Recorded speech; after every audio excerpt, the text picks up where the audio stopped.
सो आजकल जिसको देखो टैरिफ्स की बात कर रहा है, सो जो टैरिफ्स इंप्लीमेंट करें ट्रम्प ने, let's talk about that. So hi guys, is the 7th video for वास्तविकता सेशन। आज बात करेंगे बेसिकली ट्रम्प टेरर के बारे में, जो उन्होंने टेरर्स इंप्लीमेंट करे। Let's talk about that. और जो स्टार्टिंग से इंप्लीमेंट करे हैं, I will tell you the whole timeline, जिससे कंफ्यूजन ना हो। So let's start the video. So ये सारी कहानी स्टार्ट हुई 2 अप्रैल से, जब ट्रम्प ने अपना लिबरेशन डे अनाउंस करा एंड उन्होंने जो भी सारी कंट्रीज थी, बीट एनी कंट्री, सबके ऊपर मिनिमम 10% तो टैरिफ लगाए।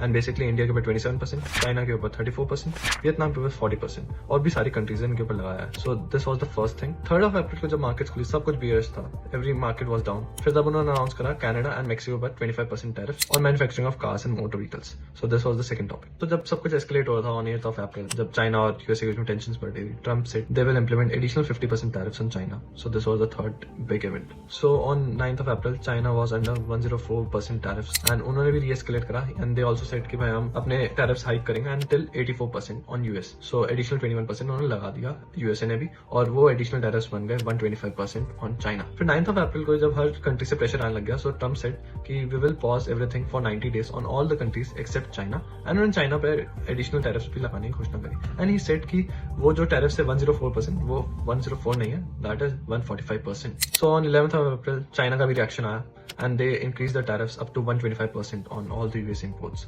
So that was the big thing. और उसके बीच में ही टैरिफ वॉर शुरू हो गई। फिर जब 16 अप्रैल को पता लगा, so we heard a news के ट्रम्प ने 245% टोटल टैरिफ अब चाइना के ऊपर है। एंड चाइना ने इसका रिएक्शन ऐसे दिया कि उन्होंने जो बोइंग कंपनी थी उसके सारे ऑर्डर्स कैंसिल कर दिए, सस्पेंड कर दिए। So I think so that there is a kind of escalation, और अब टैरिफ वॉर बढ़ने वाली है between the countries and all we want is peace between all the countries. और टैरिफ वॉर ना हो, that is very beneficial for Indian as well as global economy. So this was whole thing. Hope so it is a kind of learning video for you. Thank you.